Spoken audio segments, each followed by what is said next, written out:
Good morning, everyone. Merry Christmas.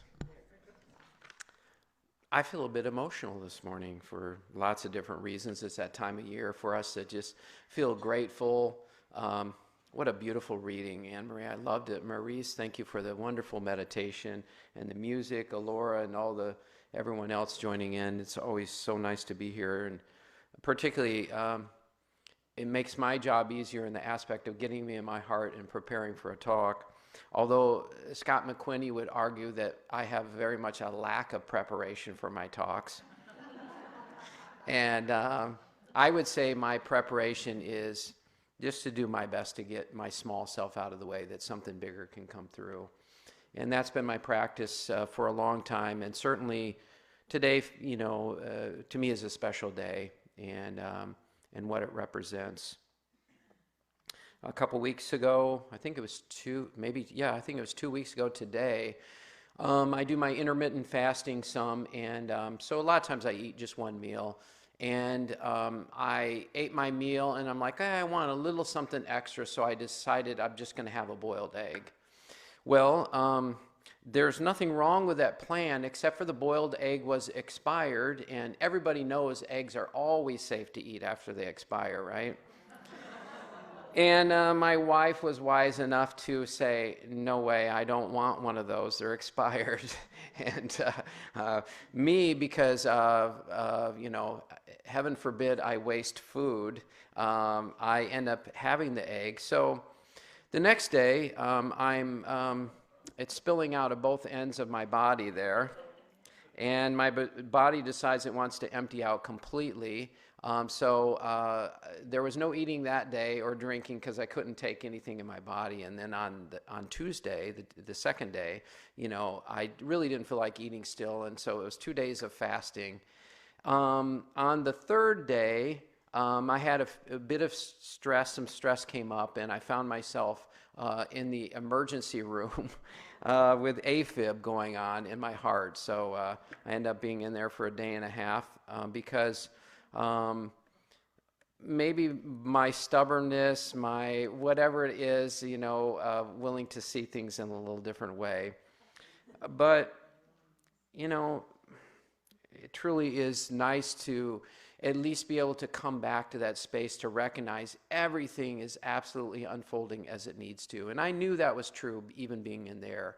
And hopefully I'm a little wiser for the wear, but it was actually a good cleansing for me. I came back feeling very good. That's my positive spin on it. So, well, my title for the day is Discovering the Christ Within. And based on the story I just shared, you might say, well, I don't know that you're the best one to be sharing this story, Rhett. But actually, I feel like I'm the perfect one to share the story, because I feel more and more like just really having the awareness of all the stories that I've collected and gotten away of really coming back home. When Laura and I were coming here this morning, there was a homeless guy on the exit, and we gave him a few dollars, and I don't know why it moved me. I had read something by Robert Adams recently, and he said, we should be helping everyone. And he mentioned the homeless, and, we have all these stories about, what that means. And, we've heard stories about, they might make more than I do or something like that. That's probably my brother being the Republican who gives that story most of the time. But we do have stories about it, and it just felt so good, and it opened my heart. And then I came here, my heart continued to get open. I want to read something to you by one of the teachers that I've been listening to recently, Robert Adams. There is no thing that you have to overcome. There is no karma that you have to overcome. There are no samskaras, which is just the grooves and the patterns and the habits that we form.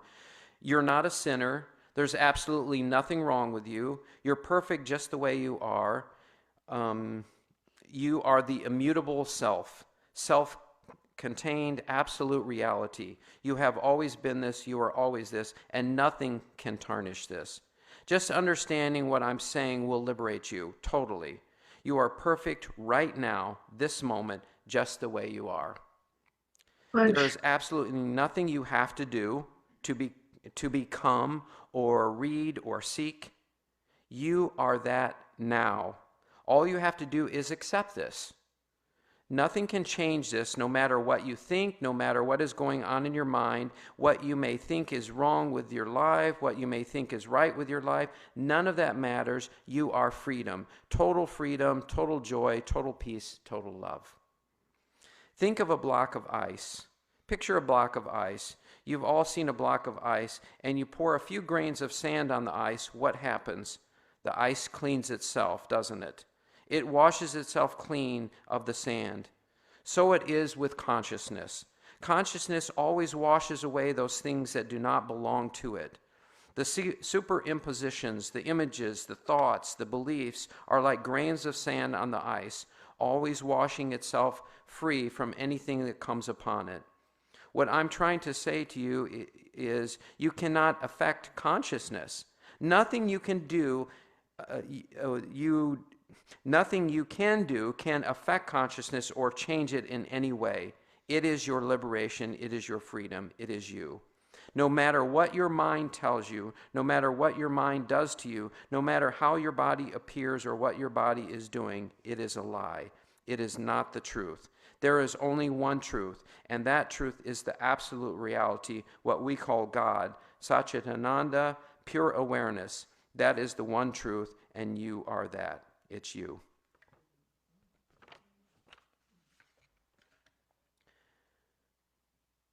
I've been looking so long, like many of you, to find what we all want to find, and that is happiness. At the very core, everybody wants to be happy. We have different ways of going about it, but ultimately, some people are seeking it through greed or power, some people through love and humility, God, but we're all seeking happiness. And there's a beautiful story about a guy, we'll just say John Smith, and John Smith loves the theater. So John Smith, he auditions for a part of King Robert.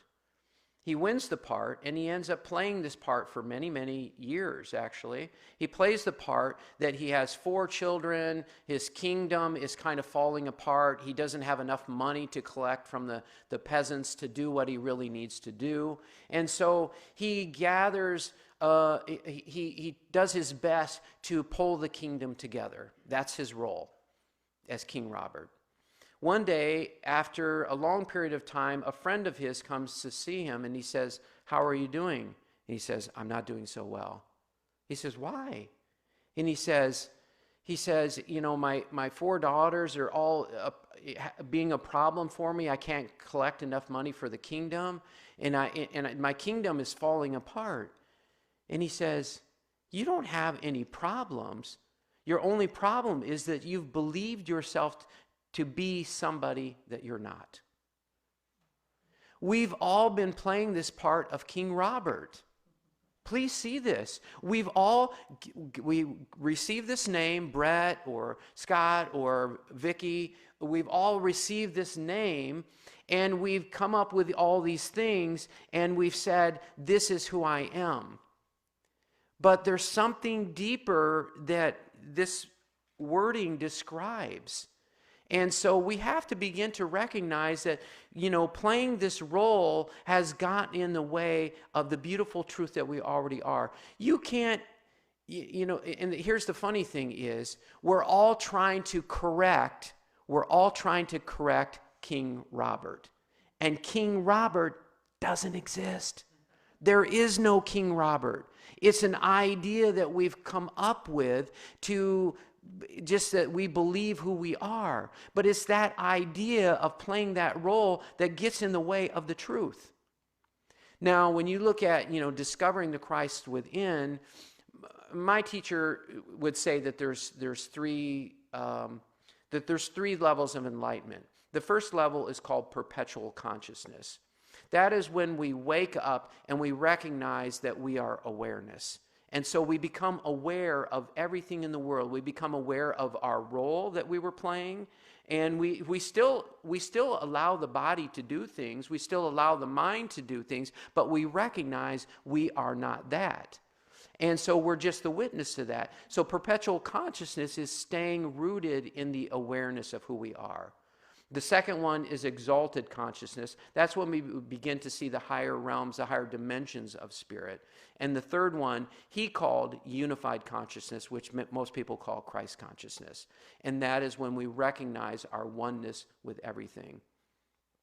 And for me, I hear so many teachers talk about that, you are one with God, you are God, and I hear that more and more, but I started finding myself falling away from of God in some ways because I'm like, well, I am God.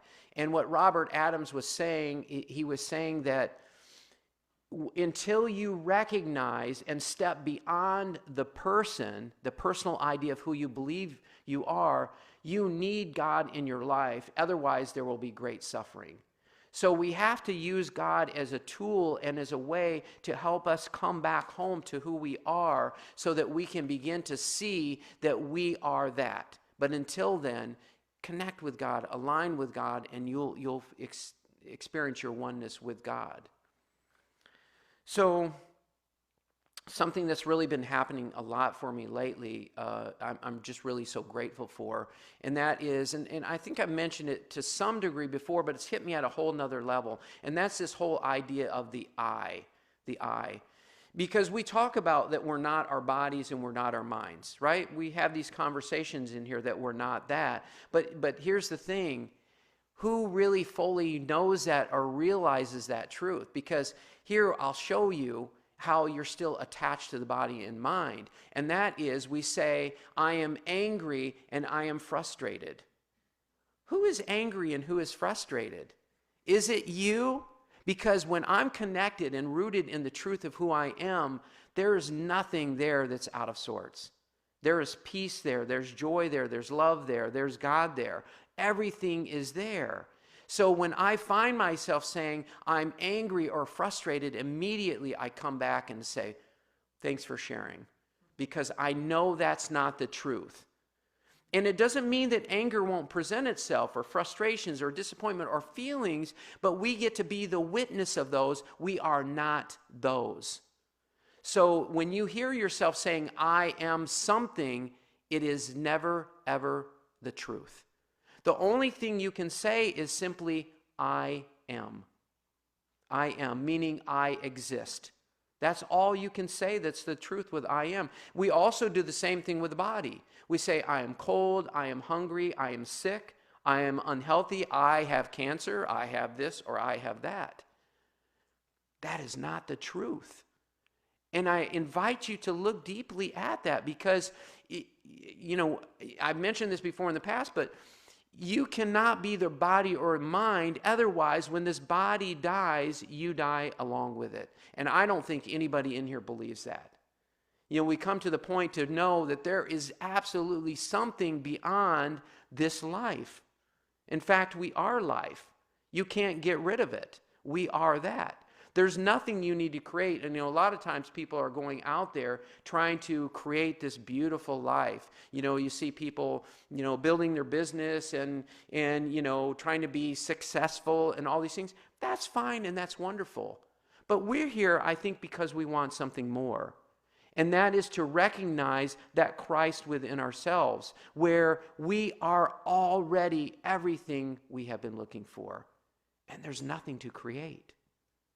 There's nothing to create whatsoever, because all the love, all the peace, all the joy that you are seeking, all the God that you are seeking is already you. But until you start unwinding this belief that you are the body or the mind, it will always pull you back to the ego self. Always. I was having a conversation with a friend of mine the other day, and he was just really so... he was so frustrated with his brother. And he lives a very conscientious life. He's very conscious aware, meditates, follows Sadhguru as his guru. And he was just telling me how frustrated he was with his brother. And he says, I keep telling my brother exactly what he needs to do, but he never listens. And of course, for me, I thought, okay, can you look in the mirror on this one, Brett? Because he's being very arrogant. I know I do the same thing, I keep trying to back off to realize there's actually nothing to fix about anyone or anything. There's nothing to fix.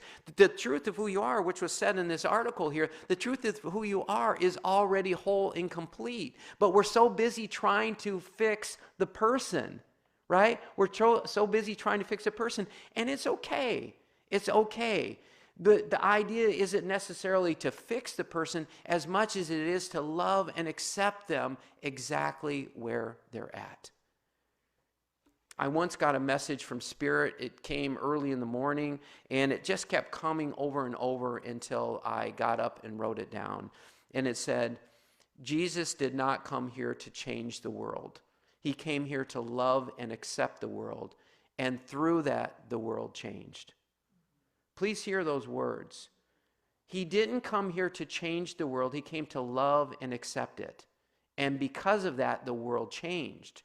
So we are so busy trying to fix ourselves, fix others, and fix the world. And again, it's okay, but you, as long as you're working on your person and trying to grow as a person, you will never come home to the truth of who you are. Because you're caught in the identification that you're something else, something smaller. And you might heal a lot of things about your person, and you might become a good person and have a good life, but you will never, ever come home to that truth of who you are that is beyond all those ideas. And, the personal idea, you can heal 3 or 4 things. And when you heal those, guess what? You got another 3 or 4 waiting for you. It will always happen that way because the mind is never satisfied. Why isn't the mind ever satisfied? Because it's not enough. It's not enough. So if you really want to experience the joy and the exuberance of life, really live it, it has to be where you transcend the mind and the body, all the senses. And I think sometimes we get so focused on just trying so hard. There's so much effort being put forth. And I'm finding that literally life has everything I need. Everything I need to be happy, to be in joy, to be in love. And the more I get back out of the way and I just sit and watch it and reflect on it, it just keeps getting easier and easier. I was teaching a class in Unity of Kalamazoo a couple months ago, and in the class, I had said to one of the people in there, I said, hey, Karen, you really haven't said much to this whole meditation class. I said, is there anything you wanted to share? And she said, I didn't want to share because I really suck at meditation. I go, okay. I go, well, how is that so? And she said, well, and she started describing everything her mind is doing. She described it so beautifully. And I said, wow, you're so conscious and aware of all your thoughts. That sounds like a really good meditation, that you're being conscious and aware of all your thoughts. But she was caught in, it needs to look different. She was caught in her head that wasn't enough. But that is enough. The conscious awareness of our body, of our mind, of our experiences, our circumstances is all that's necessary. But our mind says, I want more. This isn't enough. Don't wait. Don't wait for something more to come. We're all in this waiting. I see this a lot I'm not taking a shot at Christians, but there is this belief in a lot of Christianity, when I die, then everything will be good. But I also remember Jesus saying the kingdom of heaven is at hand. Don't wait. Don't wait. It's here right now. And what that means is continuing to let go of all these stories that block you from experiencing who you really are. One of the ways, to me, of doing that is noticing the eyes when they present themselves, okay? When it comes up where you say, I am angry, I am frustrated, I'm disappointed, I am, which are all emotions, are all of the mind. Also notice it all of the body. Just keep doing that, and it will take you home. Why? Because you will stop identifying with the mind and the body, and it is your way out.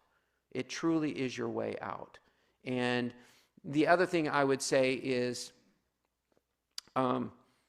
in my conversation with my friend again the other day, he was talking about, all these things about taking responsibility. And I said, yes, take responsibility, absolutely. But all that's really necessary is just to come back to the awareness. Keep coming back to the moment and be a witness to all of it. That is really as simple as it is. In a pure meditation, all there is just sitting and being. That's it. Just sitting and being. The reason we do mindfulness or TM or any of the meditations is simply because the mind gets bored. It gets bored. And so you have people trying to entertain the mind enough where they can get the mind out of the way and just come back to a recognition of just being aware. And so that's really all that's necessary, is to come back to any time. In fact, for me lately, it's just been coming back to a place of stillness, like really just being still. Because I know our minds want to figure everything out. I know that. We all do it. I do it sometimes. But I really would say the more you can let go of needing to figure anything out, then the more you can really just come back to a place of stillness and quietness within. And that's where truth resides. Because a lot of times we get caught in, I hear, these political conversations, which I just really just don't care about anymore. Have your experience, go do what you need to do, have fun, enjoy yourself, and I don't want to have anything to do with it, because it's all rooted in your opinion, it's coming from your ego self, and why would I want to spend time there, And I'm going to finish with this. I did a podcast a couple weeks ago, and it was with a lady, Stephanie Safarian, and she does sustainable minimalism. And so it was, she hadn't ever had a meditation teacher on there before. It was new to her, but we thought there was a good link. And we happened chance met on doing a presentation to libraries online. And so I'm doing this interview with her, and she asked me a question, and I said, anytime you're taking a stand for something, because she mentioned about climate change. I said, anytime you're taking a stand for something, you're asking for trouble. And I said, I know you might not like to hear it. Maybe your listeners don't want to hear that either, but you're asking for trouble. And she said, why do you say that? I said, because you're fighting for something, and you're going to get a fight if you're fighting for something, but if you're taking a stand for something, are you coming from a place rooted in who you are, or are you coming from a place of fear and pain? Because I would say for most of us, including myself, I still have a little fear and pain there, that if we're coming from fear and pain, we're not as productive as we can be, and we might even be counterproductive. We see that in the world all the time. Something happens, people respond because they say, this is the right thing to do, and I'm taking a stand for this. Why the other side is saying, this is the right thing to do, and I'm taking a stand for this, and you have this big old stand that's a big old fight, right? So I told her, I said, listen, I don't care. Don't believe anything I say. You don't have to believe what I'm saying. I don't care if you think this is the truth or not. I just offer this to you. You be present with your own fear and your own pain about needing this thing to change. And then when you've transcended that and you've come back to a place of peace, you've come back home, tell me how you want to respond then. Because we're all trying to correct the world in some way. Again, it's okay, but it's not going to lead you to peace. Come back to peace first. Feel your own pain. Be present with your own pain. And there's always, always, always a fear behind pain. As A Course in Miracles said, there's only fear or love. You pick. You pick. Thank you so much.